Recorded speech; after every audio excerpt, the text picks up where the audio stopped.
Good evening, everyone. Good evening to the gallery and good evening to the virtual gallery. We are in our February meeting, our first February council meeting, apart from a special meeting we had a couple of weeks ago. The apologies that we have today is Councillor Gerard Murphy and also Lucy Robbie, our CEO, who got caught in inclement weather and could not get out of the airport from which she was departing. So she will be back tomorrow. Is there any conflict of interest? No conflicts. Confirmation of the minutes of the previous council meeting. I assume they have all been read and confirmed. Thank you. That is confirmed. I would now like to stand up for acknowledgement of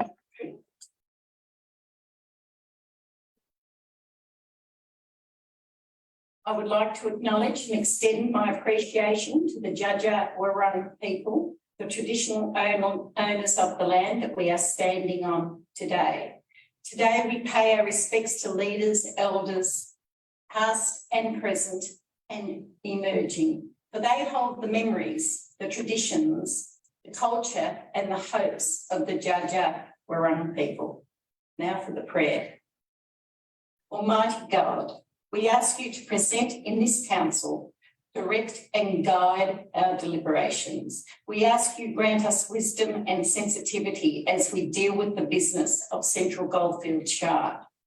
May each decision that we make advance the well-being of all our residents. This we pray. Amen.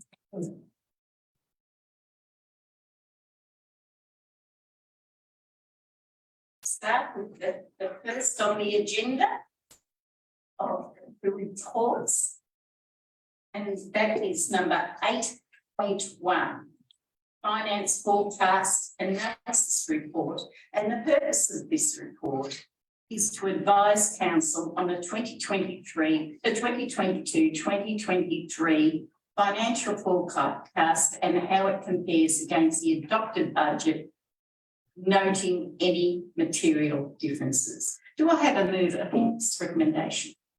Councillor Lovett. Thank you, Madam Mayor.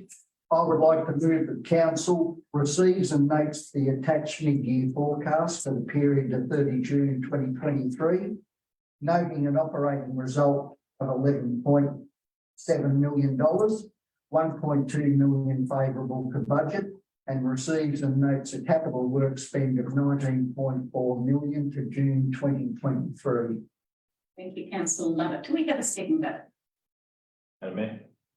Councillor Sprout. Councillor Lovett, would you like to speak to this? Thank you, Madam Mayor. As I said, this report is for the period July 2022 to June 2023 and compares the forecast income for that period against the adopted budget, with the period from February to June this year being updated to the latest known forecast position. Financial forecast shows an operating result with a surplus of $11.7 million. This is mainly affected by the various grants that we have received in recent times, with capital grants showing 1.8 in excess of the budget and operating grants $3.3 million greater than the budget. Part of this is that all the grants were not allowed for in our budget. For example, we've received $1 million from the Victorian flood cleanup and recovery, and that has certainly affected this results. Interestingly, employee costs are $400,000 lower than budget, and this is due to labour savings, mainly because of vacant roles within the organisation at various times during the year. So, although we're well and truly over budget, it's fair to say that the figures are distorted by the grants, and both capital grants and grants that we receive, but they will be expended as the months go by. However, I believe we are in quite a healthy position. Thank you, Madam Mayor. Thank you, Councillor. Councillor Sprout. like to speak to this? Nothing further to add, thank you, Madam Mayor. I'll put the motion. All in favour? You're abstaining? Please note there will be 5 of us who are in favour and councillor Villiers. Can I guess from you? No. And councillor Villiers is abstaining from the vote. It's a majority rule.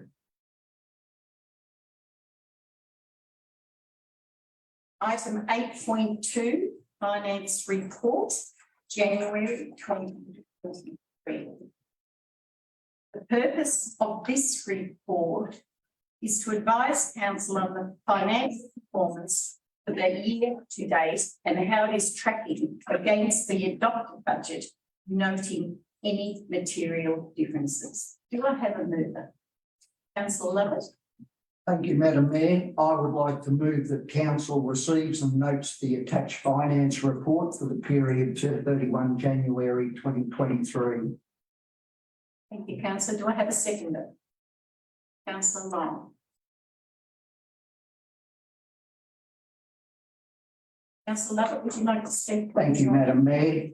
Once again, the year-to-date shows a variance to budget of $2.2 million on the income side. The favourable year-to-date result is mainly caused by total income being greater than budget, which is a result of the timing of capital and operating grants received. Some of these grants are new grants, while some have been carried forward from a previous period. Council has received a number of unbudgeted grants throughout the year, which have impacted on the unfavourable variance for materials and services. Some of these grants include flood support grant, kindergarten master plan grant, and the money we received for the Delidio Reserve Netball Court redevelopment.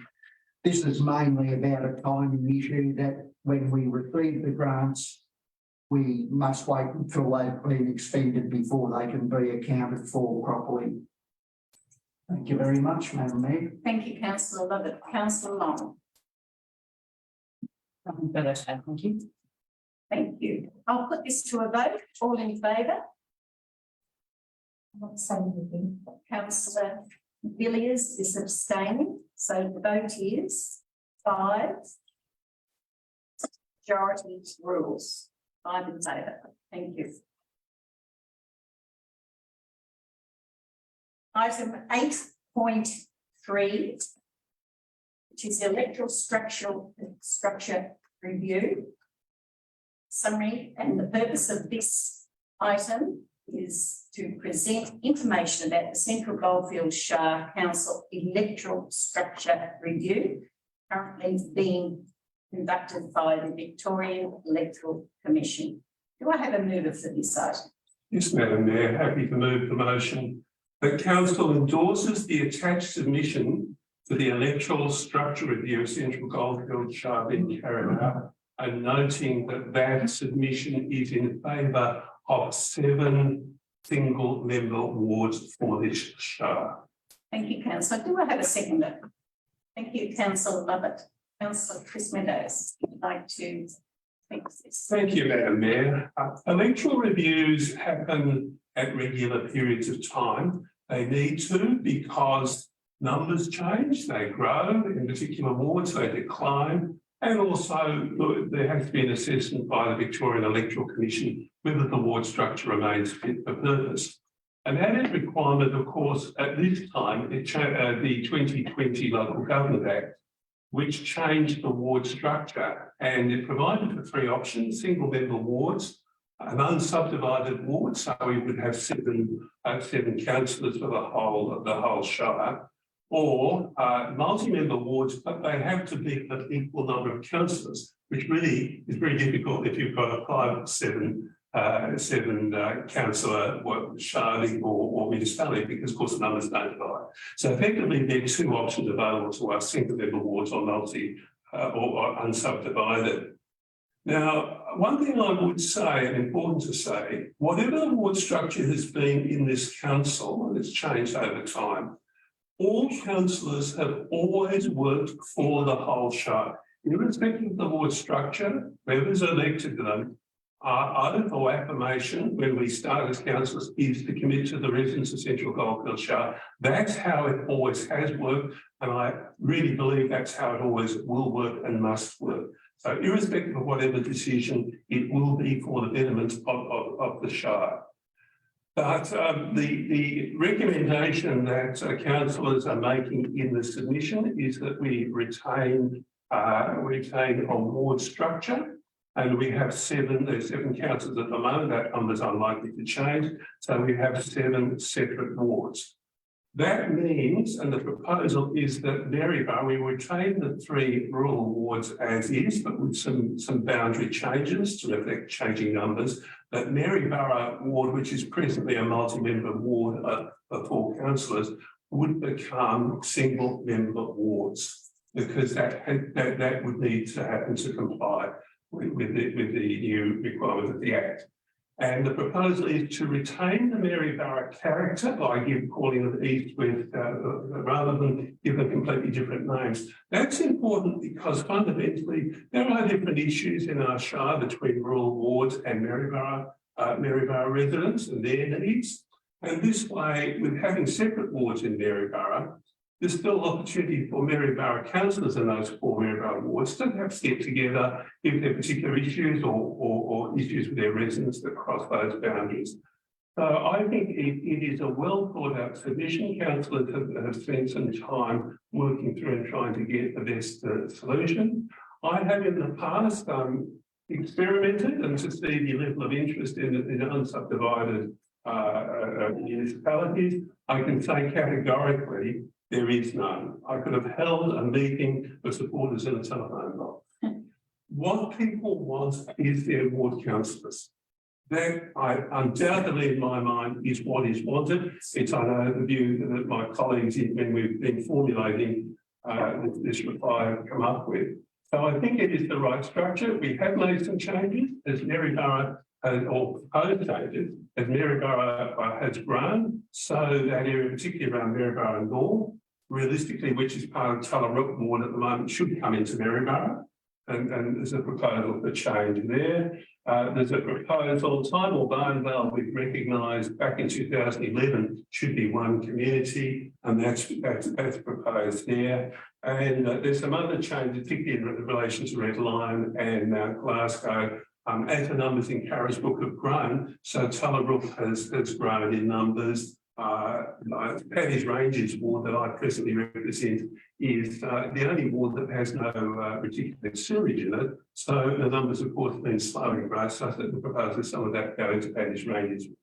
This is, I think, a thoughtful submission. This addresses a responsible position, I think, and I believe that this is exactly the sort of structure that should go forward and have it move forward. Thank you, Councillor Meadows-Taylor. Seconded, Councillor. Thank you, Madam Mayor. I concur with everything Councillor Meadows-Taylor has just said. Currently, the structure of 39 local councils do not meet the requirements of Local Government 2020, and we must be compliant before October 2024 elections. And Central Goldfields Shire finds ourselves in this position. To ensure all these councils meet requirements, the Minister for Local Government has formed 2 panels to conduct electoral structure reviews.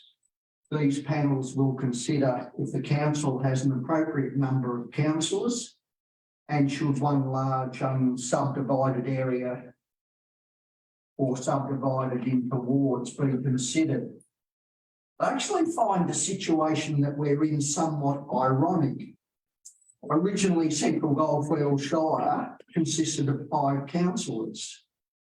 At a later date, the Minister increased that number to 7.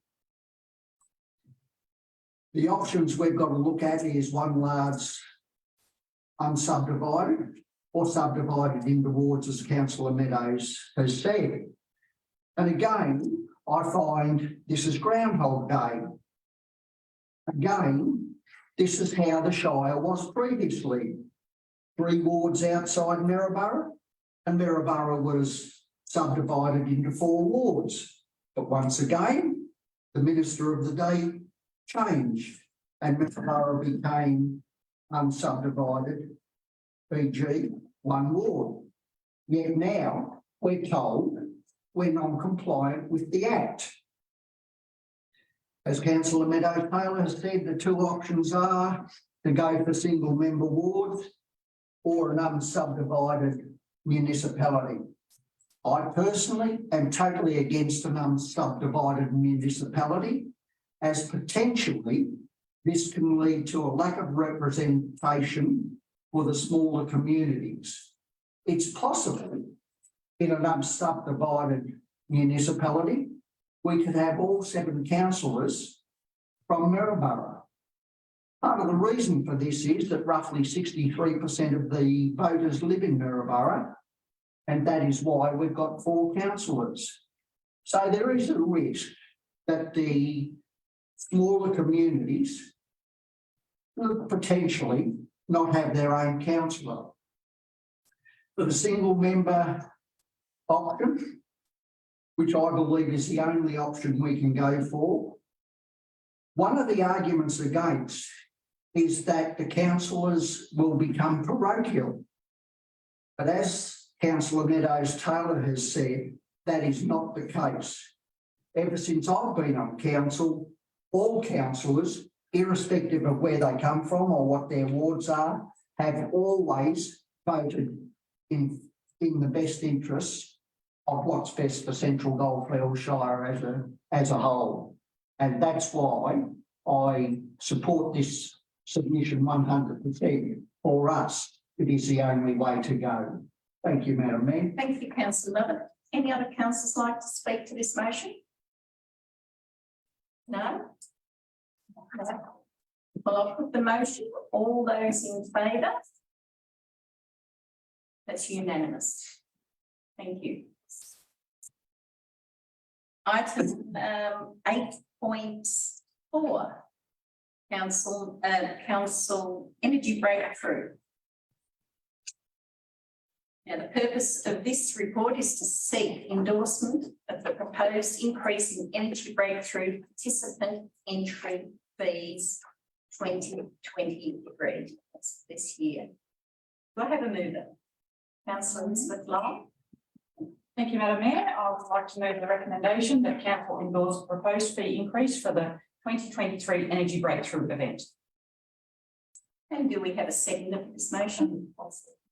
Councillor Villiers. Thank you, Councillor Long. Thank you, Madam Mayor. Through the Mayor, I would like to move that Council endorse the proposed fee increase for the 2023 Energy Breakthrough event.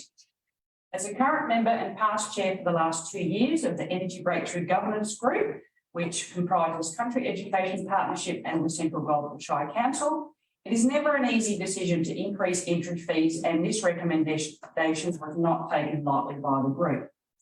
However, following a 2-year break to the COVID pandemic, which saw entries rolled over at the same fee as 2020, and due to an increase in event operational costs, Energy Breakthrough is proposing an increase in entry fees for participating teams in 2023. Looking at the increase range between 10% and 20%, one perhaps may think that they are big financial increases. But if I may point out that the maximum 20% fee increase, and that's only for one team, is the Innovations in Technology teams, and this amount is from $40 per team to $50 per team, so it's a $10 increase. At 2022 entry levels, the change in fee will increase revenue by $24,960. It is expected, however, that entry numbers will increase in 2023 as COVID impacts start to normalise, seeing this figure increase further. This increased revenue is necessary to cover increased operational costs of the event from inflationary pressures. As you may well know, Energy Breakthrough is the Shire's biggest event and brings many visitors and financial benefits to the local businesses. For example, last year's Energy Breakthrough in November saw 4,600 students in 214 teams attend from 97 schools. It created an estimated $3.3 million in economic impact for the Central Goldfields region, and an estimated 10,000 supporters of friends and family attended the event. These figures are fantastic. However, from a governance perspective, it is important that the event remain viable, and with the increasing costs associated with holding this event, it is unfortunately necessary to request council here tonight to endorse the fee increase. Thank you. Thank you, councillor.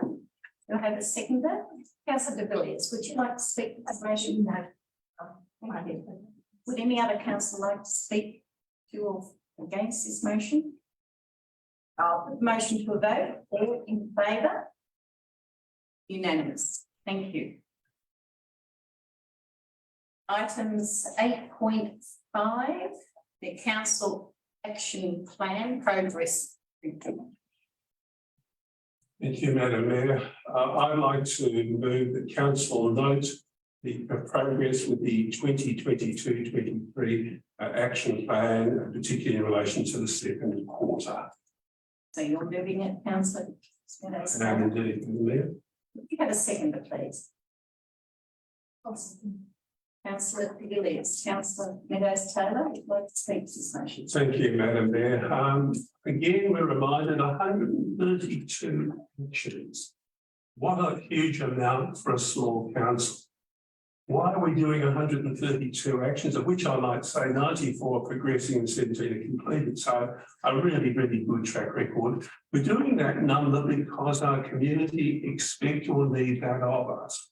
When people talk about councils should stick with roads, rates and rubbish, if only they think what that really would mean. There is something in those actions for everyone.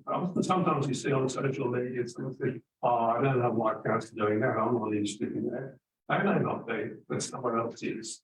This is cradle to grave. This covers a whole range of things that we do, and it really is a very heavy burden. But it's good to note that progress, and I get 94 progressing, 17 completed.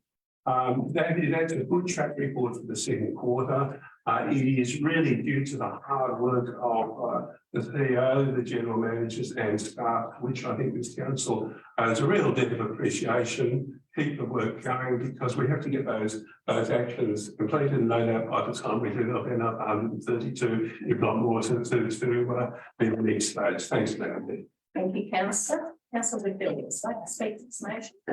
Would any other councillors like to speak to the motion? I'll put the motion. All in favour? That's unanimous. Thank you. Item 8.6. That's S11A, instrument of appointment and authorisation. The purpose of this report is to recommend that council adopt the S11A, instrument of appointment and authorisation for the local laws and planning compliance officer.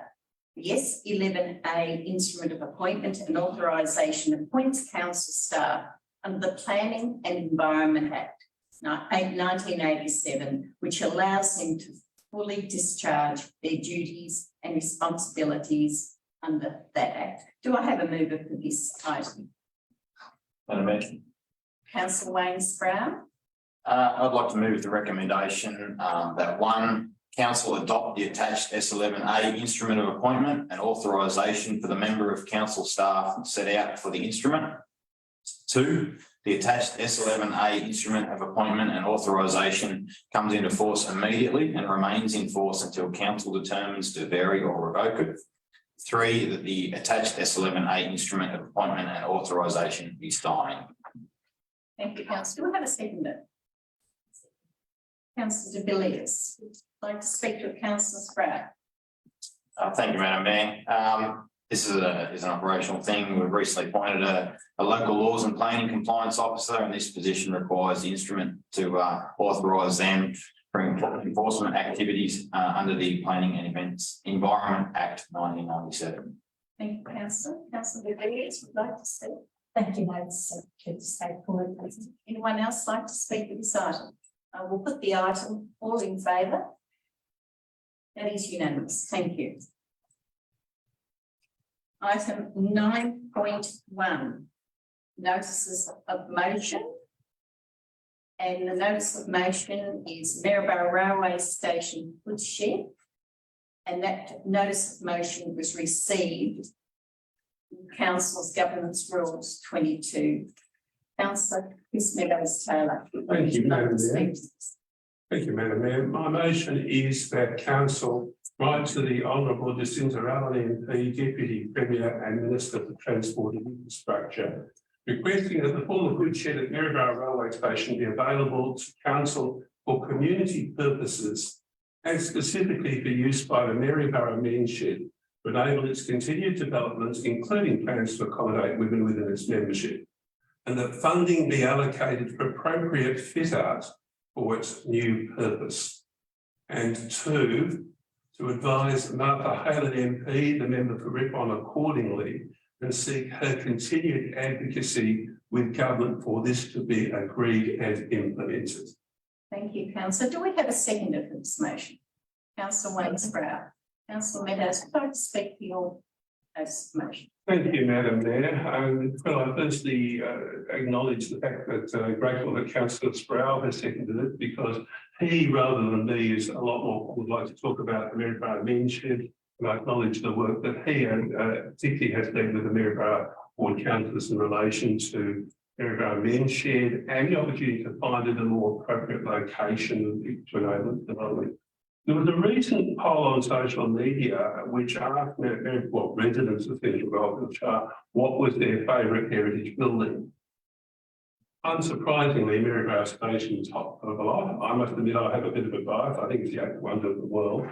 But it is a very, very splendid building. Importantly, it serves a number of purposes. It's a transport hub, both for passenger and freight rail. It serves important tourism benefits, and hopefully those will grow over time with the World Heritage listing coming with Victoria Coal.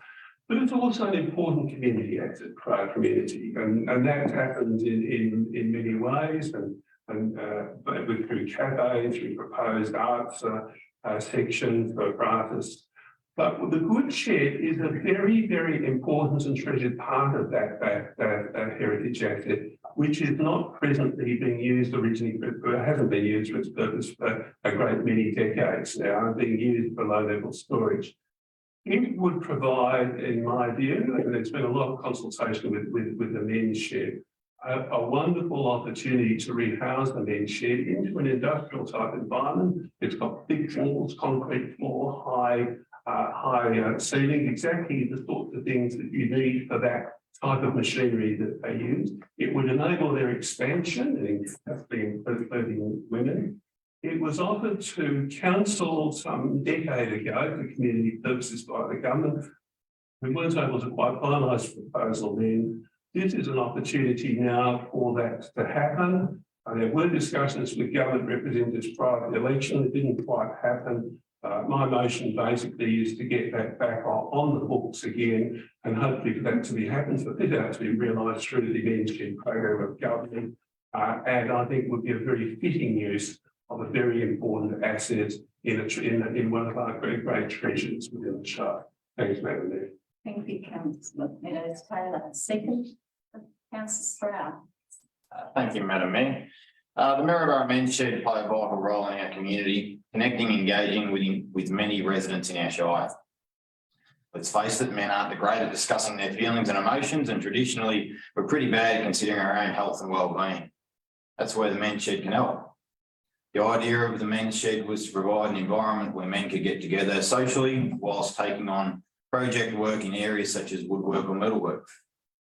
This brings like-minded men together, creates social connections, and helps break down some of those internal barriers we put up every now and again. It gets blokes talking. It also provides quality meals for members on the days of operation. This is a valuable service, as it may be the only decent meal some of the members get during the week. The Men's Shed in Maryborough has a great bunch of members and a list of potential members who would like to join. There's one problem. Their current location is too small, and their current lease doesn't really allow for expansion from their currently offered 2-day-a-week program. Part of that lease is also that they can only operate machinery with the doors down. This is a tin shed. Yes, it's insulated, but can still get quite hot inside, which then reduces their capacity further on hot days. The men's shed need a new larger space suitable for their vision and programs. The former goods shed across the tracks from the station is a perfect option for the men's shed. This heritage asset, which is currently used for storage, could be brought to life with the assistance of state government, and I urge my fellow councillors to support this motion. This building is triple brick with a high roof and is likeable to an older factory. It's central in its location and it's accessible by many ways, which adds to its appeal. The men's shed's going places, but they need our help to get there.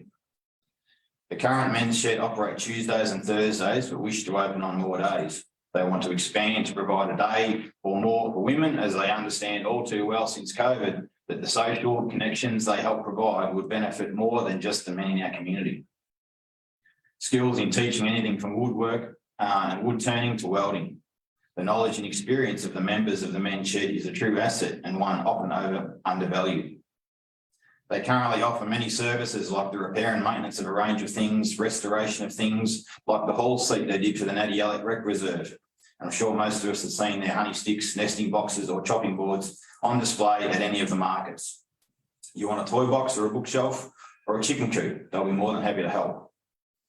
One of their most recent projects was a memorial outdoor garden seat that is located outside Talbot CFA, and they are currently working on a ramp to replace stairs for a resident who is undergoing knee surgery. The ability to do all this needs knowledge, machinery and space. They have the knowledge and the machinery, but the space is a little lacking. As a fitter, I know that space is important for safety in a workshop environment, and whilst I know the men's shed put safety first, it can get a bit cluttered in their current location.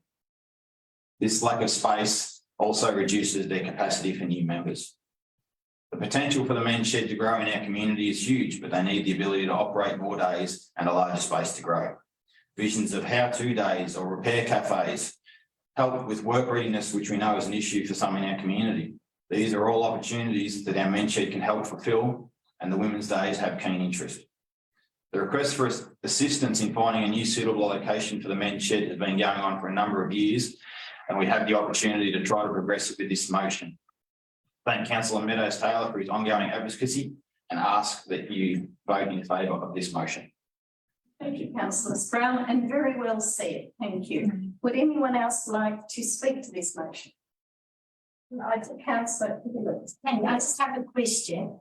That if we adopt this motion, is it going to exclude any other